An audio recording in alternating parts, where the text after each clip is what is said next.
Welcome to the Mile High webinar series. We're here with a very special guest, someone who's extremely close to my heart in chiropractic, Dr. Arno Burnier. Welcome, Arno.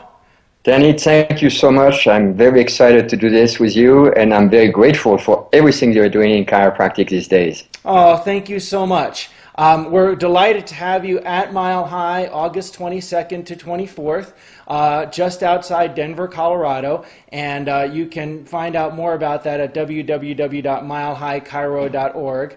And in talking to you, Arno, the first thing that came up this morning when I was thinking about what I wanted to ask you was you have been mentored by some greats in chiropractic and been around some greats in chiropractic, and you have mentored some greats in chiropractic. And I wanted to ask you, of the people that mentored you, who was really impactful, and what did it mean to you to get to rub elbows with those people and have them help you grow? Well, number one person that I would think of right away is Reggie Gold, because he was my teacher. And I believe, in a very empowering way for him, that he was actually a better teacher than he was even a speaker. So he was an amazing teacher, and that was incredible to have him pretty much every day during those years at Sherman in philosophy, and then interact with him and being close to him, because I was in the pioneer class, so everybody was really close.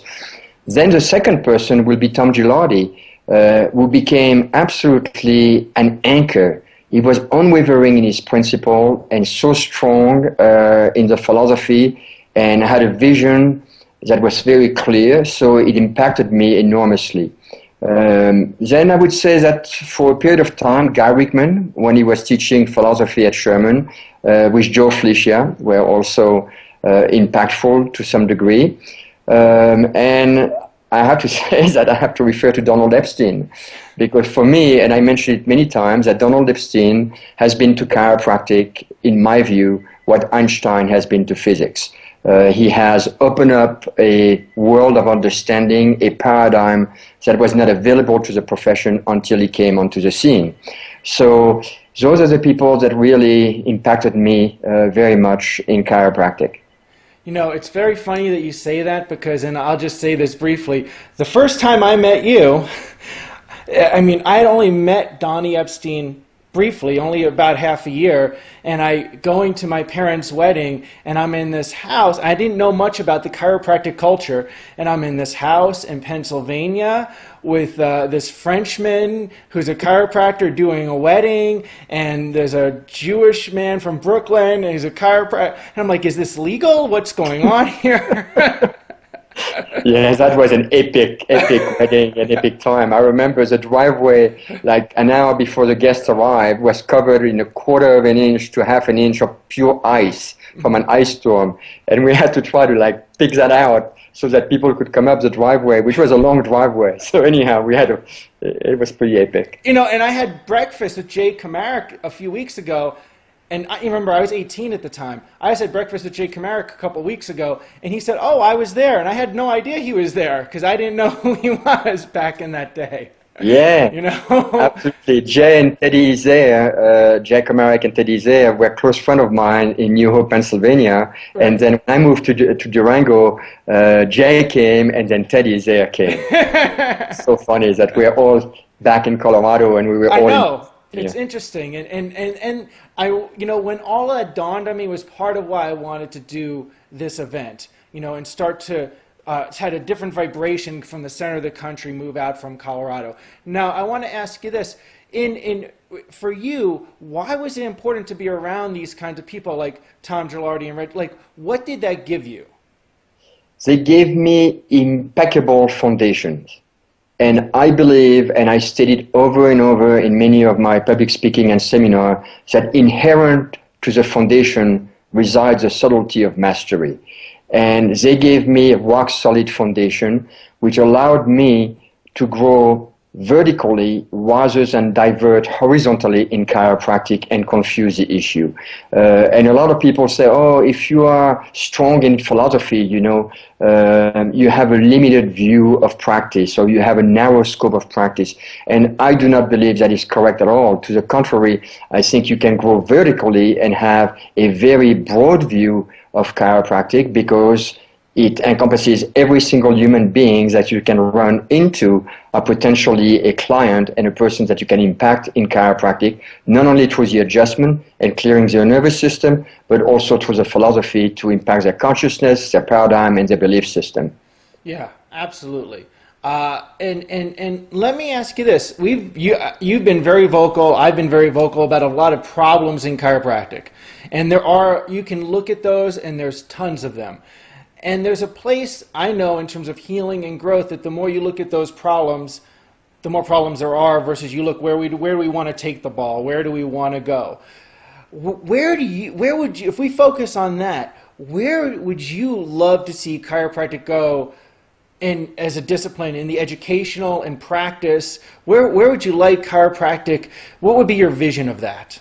Well, a few things first. You mentioned being very vocal. As you know, 3 years ago, I got very heavily involved in the politics of the profession. It was literally something that got me out of bed one day, like, you have to step up and get involved. And I think we have had a really strong impact with MCQI and the Facebook, social media vehicle to create an awareness within the profession of the inherent problem of the fact that there is a cartel controlling our profession. That being said, as you say, you cannot solve the problem at the same level where they are created. You have to go to the next level. However, I felt that creating the awareness and awakening many chiropractors and students was very important. And many people do not know, but actually what took place in Washington, D.C. last December, in spite of the fact that the CCE got re-recognized, actually had a very strong impact because I subsequently got information through private relationships that I've had with people that were on the U.S. Department of Education board, that the CCE basically was called by the U.S. Department of Education and told, you better clean up your act. This is incredible that students have to create a parallel curriculum for themselves in order to learn chiropractic. So the impact is a lot more powerful than what it appears to be on the surface as, quote, we had a loss because the CCE got re-recognized. Actually, the CCE got spanked by the U.S. Department of Education, and they better change what they're doing. So that being said, what is the next step and where do we need to go? I believe that creating an online, truly chiropractic education and university is one step, is very important. That is in the making in many different places within chiropractic. And I think we have to create a vision for chiropractic and a place like Mile High where chiropractic will be offered to the profession, to the student, to the DC, but not in a belligerent way against medicine, but to the contrary, in a higher level of consciousness, in an elevated state with a vertical evolution and a vision of what we can provide to the public long term. Oh, excellent. And that's my vision. That's what I want to create. I've seen so many wonderful events in chiropractic, and some of the most life-changing things for me was going to, for example, a Sherman Lyceum or a New Beginnings program, or your programs, or a Transformational Gate, or so many things like that. And being around other people that are successful and have a congruent vision and seeing where they want to take things always energizes me and enthusiasms me. Yeah, I feel right. When I saw what you were doing with Mile High, I was like, finally, there is a forum where there is going to be multiple speakers that have a very clean way of practicing, strong philosophical base, yet it's not dogmatic and fanatical, it's elevated. And that is so refreshing and so exciting. As you know, when we were doing the camp for 12 years, the speakers that I invited, I made sure that they were very congruent in their principle, in their practice, in their philosophy, and actually that they were truly walking the talk. And I believe that what has been created with Mile High is just that. You know, and I really, exactly, and I really feel like vibration goes a long way, and we're in the center of the country. We're not too far from the NBCE and the FCLB, and I think that makes a vibrational impact. That's my view on the universe. Yeah, and amazingly accessible from West Coast, East Coast, from the South, and from Canada. Right. So there's no reason why, you know, this wouldn't become the epicenter of chiropractic and high consciousness that we can bring with it. And so tell me what you're up to in chiropractic these days. What are you doing? Where can people find you? Well, one, I had to take a recovery time from my 3 years of being involved in politics, which was a sobering awakening as to who is who in chiropractic and who stands on what in chiropractic. I was awakened to the realities that many of my so-called friends and people that I thought were really in the game with us actually were not. And now I know who the players are. So I took a break, and I'm still taking a break to recover from those 3 years that were dark, very painful in many ways, and incredibly demanding. So I'm back to, you know, coming back onto the scene of public speaking, keeping my seminar, MLS Adjusting Seminar, which to me is not only a vehicle to bring in a level of professionalism in adjusting and clearing the nervous system, but also a platform to influence the student and the participant and the DCs, that there is a way of practice that is vitalistic, that is extremely simple, yet not easy to practice that way, and that is beautiful and that can really transform people's lives. So then I'll be involved with Mile High in August. So I'm gearing back up to coming back on the scene as a public speaker, contributor. I would like to speak on many different platforms like I used to do before, which some of them shunted me after I got involved into the politics, and that's okay. I totally understand that process. And lessons there, and two. And I want to ask you this last question. You have seen, to give people that have watched this all the way through, you've seen a lot in chiropractic. You've seen and you've mentored a lot of people. You have incredible gifts in terms of clinical skills, philosophical skill sets, and success skill sets, and in terms of helping people. And a lot of people have said how excited they are that you're going to be there in August. When you've seen chiropractors struggle, if we go down to the practitioner, you've seen them struggle, and you've seen people thrive. What are one or two, or what are the key things that you think people watch this that you want to drive home to make sure they embrace? One is philosophical foundation, knowing what is it that you do and what is it that you don't do, and be clear on that. Two, clinical skills, to have great skill to adjust. Three will be communication, being able to communicate your paradigm shift, not as a sell pitch, not as a so-called chiropractic lay lecture, but a way to empower people with the beauty of a principle, of a philosophy, and how it can indeed transform their life. And to do so, not in a forceful manner, but more as an invitation.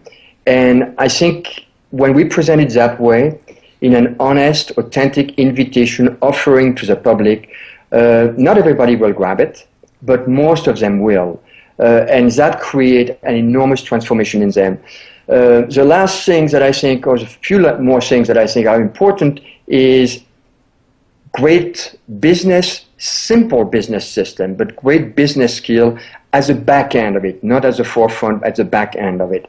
And finally, working on yourself. Who you are as a human being precede what you do in life. Who you are as a human being precede what you do as a chiropractor. And I see many chiropractors failing because they have not dealt with whatever you want to call it, their stuff, their baggage, their armoring, their defense mechanisms, their wounds. And, you know, all the great spiritual books said, physician heal thyself. It doesn't mean physician heal thyself of a headache. It means physician heal thyself at the core. Okay, so in order to be an instrument of healing, a facilitator of the healing process, because as you know, we do not do the healing, the body, the innate wisdom does the healing. But in order to be a facilitator, we have to clean up our own vehicle, our own instrument. So that's pretty much what I think are the key elements. Well, I'll tell you, you just gave people their homework. Yes. There's their homework list. Make a chapter and on each one and get to work, right? Yeah, absolutely. And because there's lives to save. Chiropractic has, from where it could go, I saw a picture recently, and I know you know about this, Madison Square Garden, back, I don't know what years, it was 20s, 30s, 40s, how they filled Madison Square Garden with testimonials, person after person, about how much chiropractic has influenced their life. I want to see that today in chiropractic in Colorado in coming years. Yeah, and the reason that hasn't happened lately is because the skills of our profession have dwindled rather than come up. Absolutely. And I think we're finally at a turn where it's going to come back up. Yes. So it's very exciting. Yes, it is exciting. So especially when you focus on the growth. So Arno, I appreciate you taking the time today, and I really appreciate you being there, having an hour at Mile High to inspire and educate and share and touch the lives of the people that are there. And I appreciate everything you do, have done, and will continue to do in chiropractic. You are such a gift to the profession. Well, I thank you for that, but I also return this because I see that you are the next generation of leaders and getting involved and bringing your passion to the forefront. So the last thing I want to say, I'm very excited to come in August, not only to speak and be on the program, but to listen to the amazing people that are there, because I believe that we're always a student of our discipline. So I'll be sitting in the audience as a student and listening to those amazing people there. Awesome. Well, we'll see you then, and have a wonderful rest of your day. Say hello to Jane and the family, and we'll speak to you later. Thank you so much, Danny. Okay, I'll see you in August. Yes, August 22nd and 24th, www.milehighchiro.org. Signing off.